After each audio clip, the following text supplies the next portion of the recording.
सोचो, एक ऐसा समय जब समय ही नहीं था, एक ऐसा अंधकार जिसमें कोई भी चीज नहीं थी, न कोई रोशनी, न कोई ध्वनि, न तारे, न ग्रह, न ही अंतरिक्ष, बस एक अनंत शून्य जो किसी भी जीवन के संकेत से रहित था। फिर 13.8 अरब साल पहले अकल्पनीय ऊर्जा के एक छोटे से बिंदु में विस्फोट हुआ। यही था बिग बैंग। इस विस्फोट ने सब कुछ बदल दिया।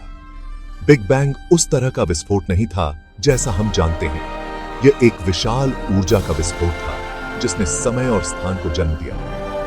यह तो खुद अंतरिक्ष का फैलाव था जो एक ही समय में सभी दिशाओं में फैल रहा था, हर दिशा में, अनंत तक। जैसे जैसे ब्रह्मांड का विस्तार हुआ, यह ठंडा होता गया और ऊर्जा पदार्थ में बदल गई। एक धीमी प्रक्रिया थी, लेकिन अत्यंत महत्वपूर्ण। छोटे छोटे कण बने, जैसे आज हम जो कुछ भी देखते हैं उसके बिल्डिंग ब्लॉक्स। ये कण मिलकर परमाणु बने और परमाणु मिलकर तत्व। ये कण एक अदृश्य शक्ति से खींचे चले आए, जिसे हम गुरुत्वाकर्षण कहते हैं। गुरुत्वाकर्षण ने इन्हें एक साथ बांध कर रखा। ब्रह्मांड एक विशाल निर्माण स्थल की तरह था, जहां हर तरफ हलचल थी। हर जगह नए तारे और ग्रह बन रहे थे और जीवन की संभावनाएं उभर रही थी।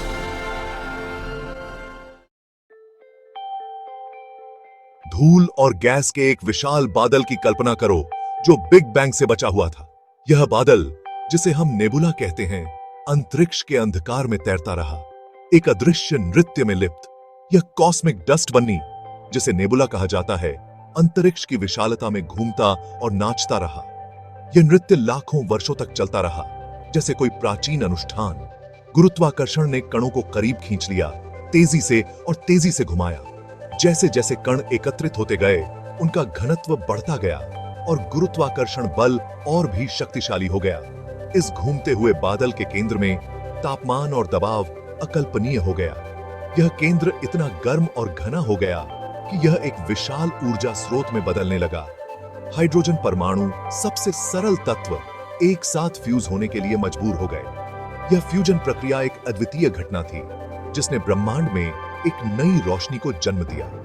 इस परमाणु संलयन ने भारी ऊर्जा जारी की और एक तारे का जन्म हुआ, हमारा सूर्य। यह ऊर्जा इतनी विशाल थी कि इसने अंतरिक्ष के अंधकार को चीर दिया। सूर्य के शक्तिशाली गुरुत्वाकर्षण ने आसपास की अधिकांश गैस और धूल को अपनी ओर खींच लिया।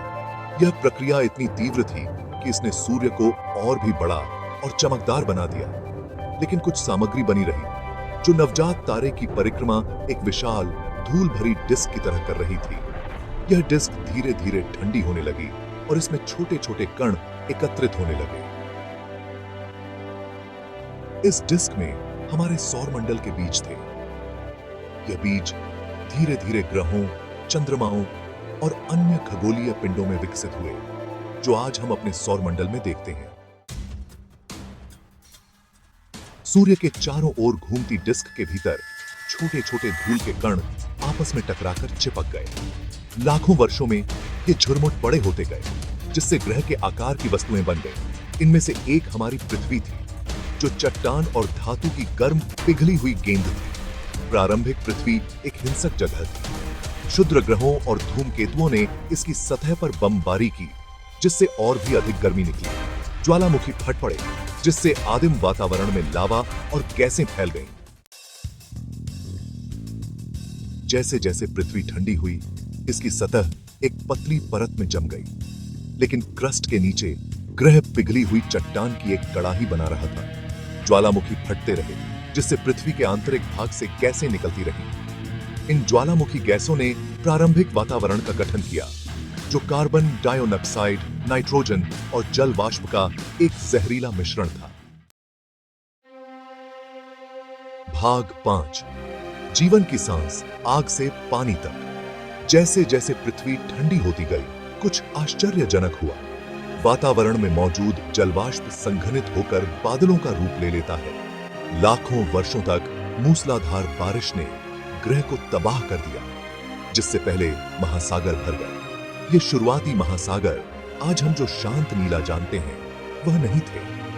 वे गर्म, अम्लीय थे और सूर्य से पराबैंगनी विकिरण द्वारा बमबारी की गई थी। भाग 6 जीवन की चिंगारी, एक रासायनिक चमत्कार।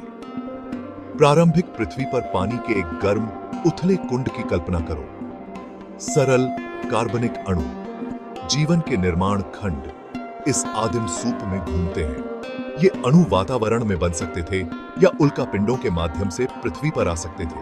फिर कुछ असाधारण हुआ। शायद बिजली या ज्वालामुखीय गर्मी से सक्रिय होकर इन अणुओं का आपस में बातचीत शुरू हो गई। भाग 7 पहली पृथ्वीवासी, छोटी लेकिन शक्तिशाली। लाखों वर्षों में ये जटिल अणु और भी बड़ी संरचनाओं में इकट्ठे हो गए।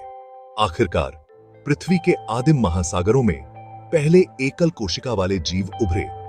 ये जीवन के शुरुआती रूप थे, सरल लेकिन उल्लेखनीय। ये पहली पृथ्वीवासी प्रोकैरियोट्स थीं, एकल कोशिका वाले जीव जिनमें नाभिक नहीं होता है। वे अविश्वसनीय रूप से छोटे थे, नग्न आंखों के लिए अदृश्य थे, लेकिन उनमें जीवन की चिंगारी थी। भाग 8 जीवन का विस्फोट, एकल कोशिकाओं से एक सिम्फनी तक। अरबों वर्षों तक पृथ्वी पर जीवन एकल कोशिका वाले जीवों का ही बोलबाला रहा। फिर लगभग 2.5 अरब साल पहले कुछ अविश्वसनीय हुआ। इनमें से कुछ कोशिकाओं ने सहयोग करना शुरू कर दिया, जिससे पहला बहुकोशिकीय जीव बना। यह जीवन के इतिहास में एक महत्वपूर्ण मोड़ था। बहुकोशिकीय जीव अधिक जटिल संरचनाओं और कार्यों को विकसित कर सकते हैं। भाग 9 पृथ्वी का अनमोल उपहार, एक अनोखा नखलिस्तान। जहां तक हम जानते हैं, पृथ्वी ही ब्रह्मांड का एकमात्र ऐसा ग्रह है जहां जीवन है। हमारे ग्रह को इतना खास क्या बनाता है? इसका उत्तर कारकों के नाजुक संतुलन में निहित है। पृथ्वी सूर्य की परिक्रमा एक संकीर्ण रहने योग्य क्षेत्र के भीतर करती है, जहां तापमान तरल पानी के अस्तित्व के लिए बिल्कुल सही है। हमारे ग्रह का वातावरण हमें हानिकारक विकिरण से बचाता है और तापमान को नियंत्रित करता है। भाग 10 हमारा ब्रह्मांडीय पता, एक पीला नीला बिंदु। यह एक ऐसा दृश्य है जो हमें हमारी वास्तविकता की गहराइयों में झांकने का अवसर देता है। पृथ्वी पर अपने दृष्टिकोण से यह भूलना आसान है कि हमारा ग्रह वास्तव में कितना छोटा और नाजुक है। जब हम इसे अंतरिक्ष से देखते हैं तो यह एक छोटे से बिंदु के रूप में दिखाई देता है, जो विशाल ब्रह्मांड में तैर रहा है।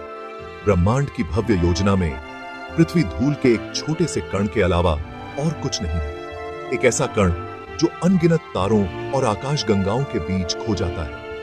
एक सूरज की किरण में लटका हुआ एक फीका नीला बिंदु। यह दृश्य हमें यह याद दिलाता है कि हम कितने छोटे हैं और हमारे अस्तित्व की कितनी नाजुकता है। फिर भी यह फीका नीला बिंदु हमारा घर है। यह वह स्थान है जहां हमने जीवन की शुरुआत की और जहां हमारी सभी कहानियां लिखी गई हैं। जीवन का उद्गम स्थल, जैसा कि हम जानते हैं, यहां पर जीवन ने अपने पहले कदम उठाए और यहां पर ही जीवन की विविधता और जटिलता का विकास हुआ। यह सबसे छोटे परमाणु से लेकर सबसे बड़ी आकाशगंगा तक जटिलता और सुंदरता को बनाने की ब्रह्मांड की अविश्वसनीय शक्ति का प्रमाण है। हर अणु, हर तारा, हर आकाशगंगा इस अद्भुत यात्रा का हिस्सा है। जटिलता और सुंदरता को बनाने की ब्रह्मांड की अविश्वसनीय शक्ति का प्रमाण है। यह हमें यह सिखाता है कि हम भी इस विशाल और अद्भुत ब्रह्मांड का एक हिस्सा हैं। जैसे जैसे हम ब्रह्मांड का पता लगाना जारी रखते हैं, हम अपने साथ जीवन की उस चिंगारी की विरासत को आगे बढ़ाते हैं जो हमें इस यात्रा पर ले जाती है। हम अपने साथ जीवन की उस चिंगारी की विरासत को आगे बढ़ाते हैं जो अरबों साल पहले पृथ्वी नामक एक युवा उग्र ग्रह पर प्रज्वलित हुई थी। यह चिंगारी हमें प्रेरित करती है और हमें आगे बढ़ने की शक्ति देती है, जो अरबों साल पहले पृथ्वी नामक एक युवा उग्र ग्रह पर प्रज्वलित हुई थी। यह हमें यह याद दिलाता है कि हम सभी एक ही स्रोत से आए हैं और हम सभी इस अद्भुत यात्रा का हिस्सा हैं।